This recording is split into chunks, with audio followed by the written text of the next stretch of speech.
You know, a lot of times we give RVs names, and usually it's a lady's name for whatever reason. But I'm going to call this one the prom date because it's cute as a prom date and just about as small. Hey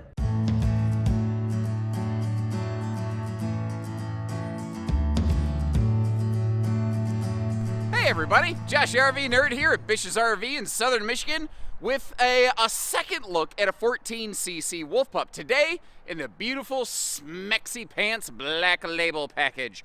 What I like about Black Label, it is largely, you could call it like an appearance package, but they have added things to Black Label so that every area of the RV, whether it's the living area, the bedroom, the bathroom, and especially the outside, you can see the difference. And that's a lot of what I want to cover today. And I will leave a link to the standard series in the video description, and I would ask you to take a peek at that and let me know which one would work for you.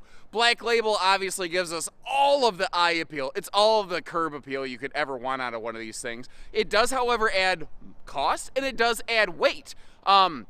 It brings this one up to about 3,120 pounds dry weight, which is more than the standard series. A lot of times people go, what do you mean? Why does it weigh more? I thought when you get fiberglass, it weighs less. I will cover some things like that. This is a cool, fun camper. It does some things that I really like. I call it a towable truck camper, because if you look at this floor plan, this is a truck camper layout all day long. You just happen to haul it behind the vehicle instead of in the bed of the vehicle, which is cool because that means that you don't need a big, massive truck to do it. This is something that could certainly be SUV towable for the right SUV or mid-size pickup. Now, when you say SUV towable, I'm not talking about a RAV4. I'm talking about something with a decent tow package. And I always want to make sure that we're putting your safety before the sale. And if you don't know what your vehicle can handle, you call our team. That's the kind of stuff we're happy to help work out for you. It has a lot of fun features. It has a lot of interesting ways you could use it as an alternative toy hauler, not in the way of like motorcycles, but things for like kayaks or e-bikes. This could work. But it's not without its faults. And I'm going to hit on a couple of those as we go. So if you appreciate the fair look at things and the way that we do them, make sure you hit that subscribe button. Meanwhile, I might go get some sunglasses because that sun just came out. But it is nice and it is warm. Now, this is certainly not going to be the one for everybody. Although, looking at this, I know I'm like right up and close and personal, but this ain't a big camper. How cool would it be if that was like a little sofa instead of the dinette right there? I would totally go for that. Like, I would love to see a sofa available, at least in the Black Label series. Maybe you stick with traditional dinette in the standard series, but I don't know. I don't know that the one has to only go with the other. We are 6.5 foot tall in here. They do have a full size, full power, 13,500 BTU roof air conditioner. Cherokee doesn't do any sort of like side mount AC units. It does mean that their campers sit a little bit taller. You've got a higher overall clearance, but it also means that, you know, you get a more BTUs of cooling capacity. Now, up here, I want to talk about this on the bed. And like I said, it's like a towable truck camper, but a truck camper right here would like gooseneck up and then have like a little floating bunk on top. What we have down here, and as soon as I say this, someone's going to tune out. Hang with me for just a second. It's a Camp Queen, but what if I told you this camper was True Queen capable? Now, even though I had the pillows on the other side of the bed, back here, I guess you'd call it the headboard side, since that's where they have the headboard lights and the actual headboard. But notice how all the power outlets and everything are above the headboard. They're not mounted in it, inside it, under it, or anything like that. We could take that out for you. You could take that out. And that will give you the extra length you need, because the camper's 7 foot wide. You can put a 60 by 80 mattress in here if you get rid of that little headboard right there. So, by default, is it True Queen capable? No. Does it take any real, like, I'm an idiot with tools. Me with tools looks like the Three Stooges went to a hardware store. No. But I could do it. It is not a hard thing to do. And suddenly, it opens up a whole new world of opportunities for taller people like me. What do you think of that, though? And while we're looking at the bed here, it's not massive, but hey, they threw some kind of cabinet over the bed. Something is better than nothing, obviously. And here's a better look at that, like, what's under the headboard, which is, once again, not a lot. Gonna sneeze. Pardon me? Pardon me. Technical difficulties. Anyway, like I said, there's nothing down there. If you want to pop that out, it's not hard. Now, what's really cool, single axle, stick-built campers.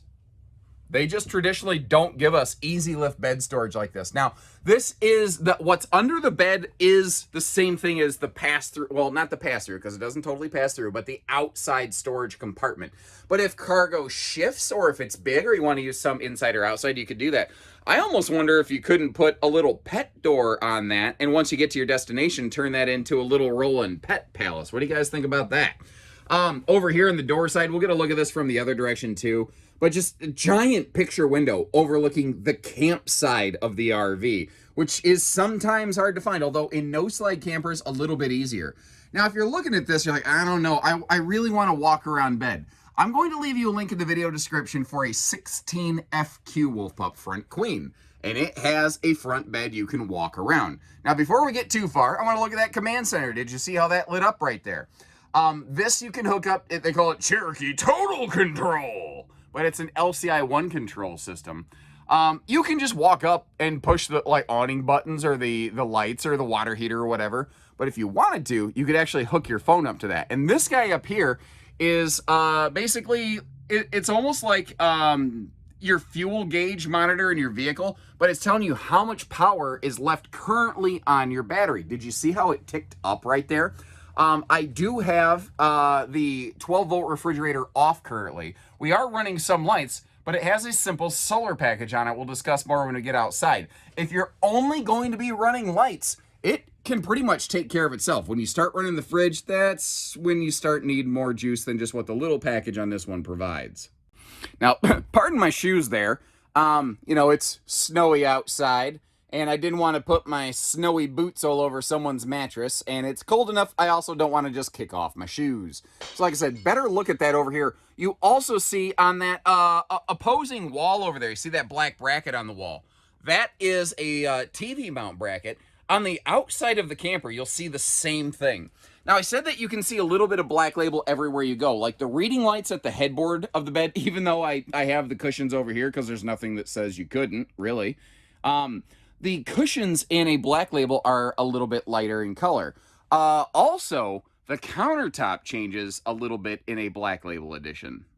In a standard series, you'd have a sealed edge thermofoil countertop, just like you saw on the dining table, or if you didn't notice, keep an eye, and we'll definitely see it in the video again in just a second here.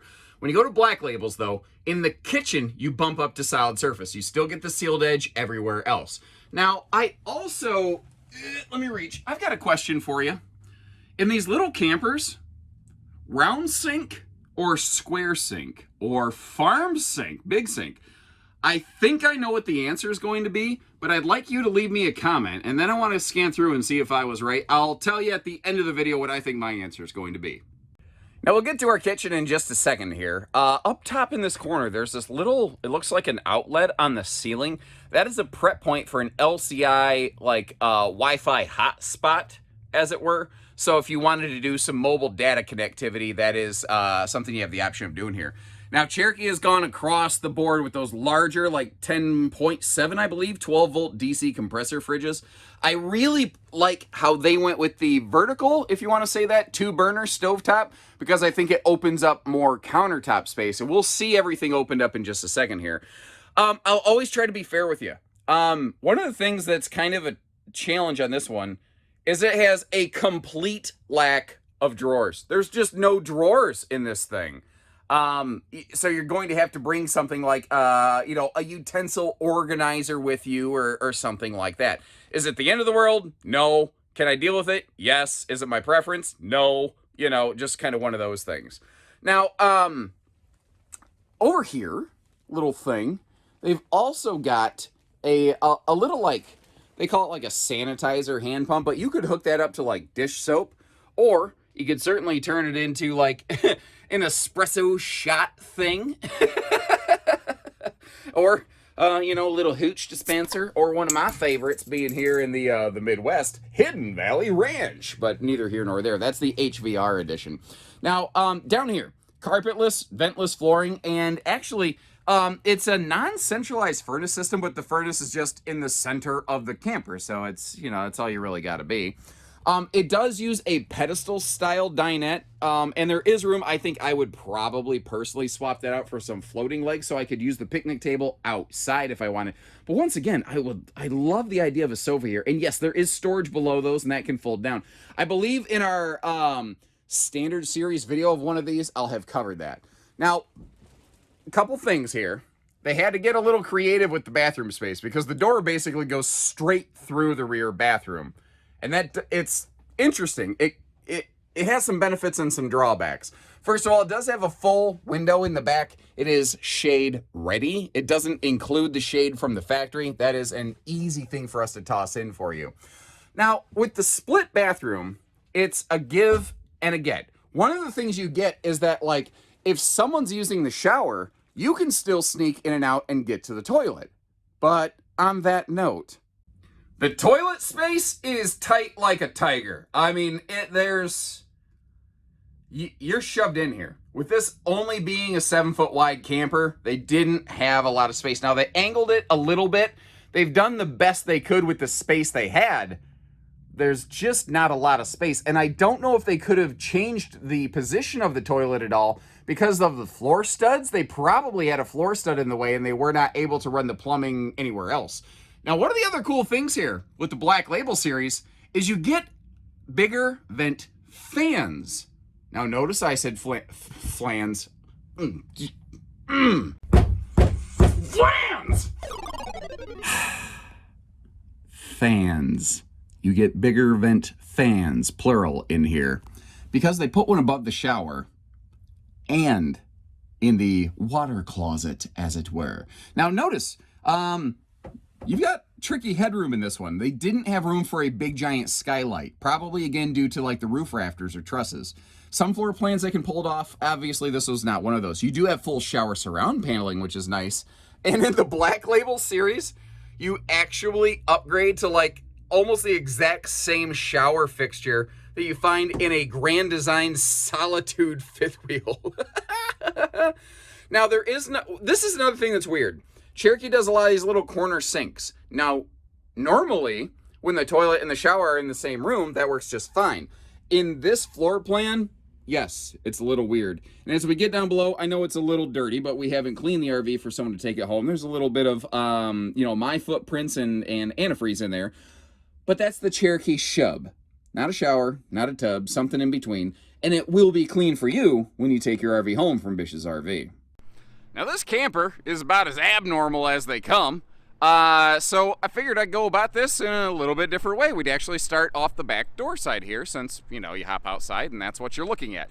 I had a lot of people on my previous coverage of this say it would really go well with a batwing awning above the rear door here. And I do think that that would look really cool. I think that that is potentially problematic given where the lighting and the backup camera is on this, because if you look up top, this has standard from the factory backup camera built right on it there. Now, what's cool about this, remember there's that control panel inside. You can get the LCI One Control app and the camera syncs right to it, so you can actually have one app that does multiple things.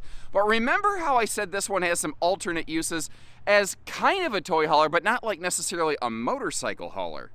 Well, that's where this comes into play. Now, to do what I'm talking about, it would be a good idea to either make sure that you block something. Like if you load, say, a kayak in here or some e-bikes, you're going to want to make sure that you have them tied down or strapped down or something, because there's no D-rings in the floor, because it's not intended to haul cargo down the floor. But that doesn't mean that it can't. Just make sure you don't exceed your cargo capacity. And remember, again, being totally brutally fair on this, when you go with the Black Label package, you do lose some cargo capacity on this one because you've added weight. Now, I said we would talk about that because a lot of people look at this and go, what do you mean? When you get fiberglass, it weighs less. I've always heard that. Well, that would be true, potentially, if this were like a laminated kind of RV with aluminum structuring and block foam insulation and all that stuff.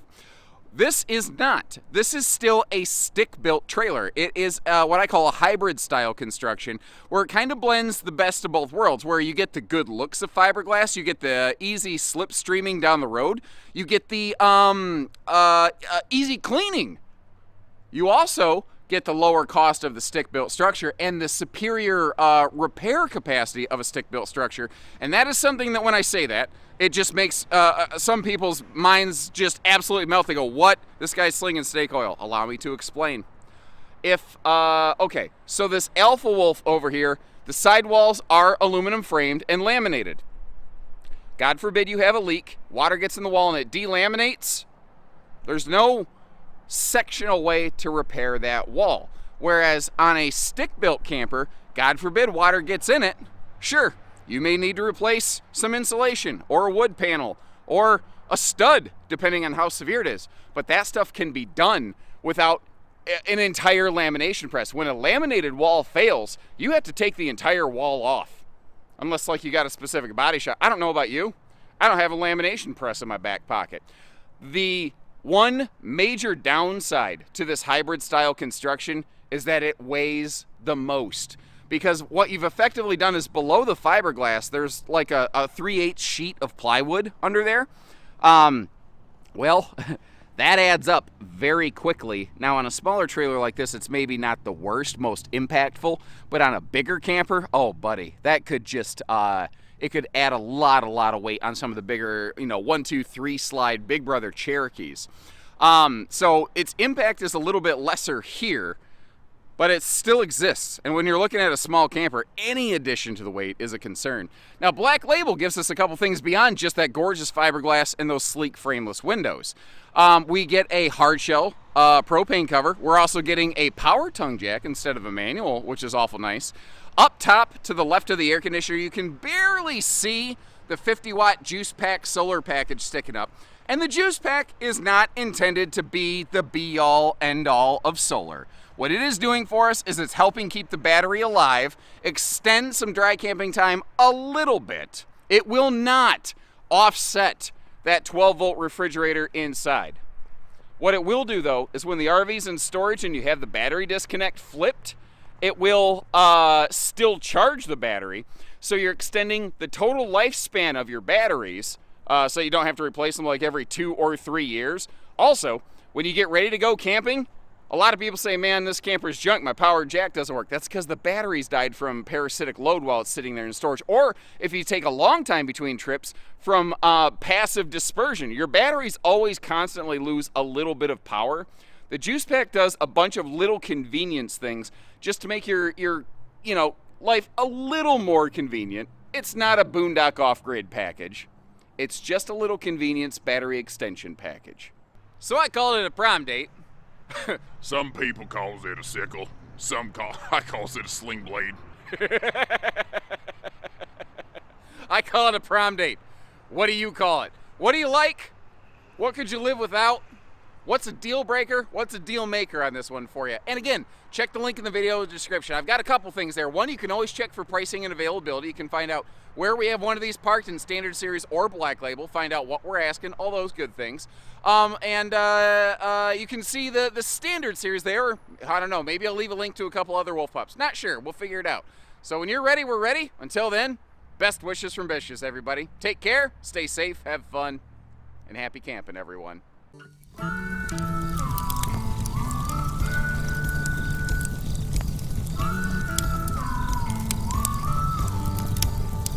I'll tell you at the end of the video what I think my answer is going to be.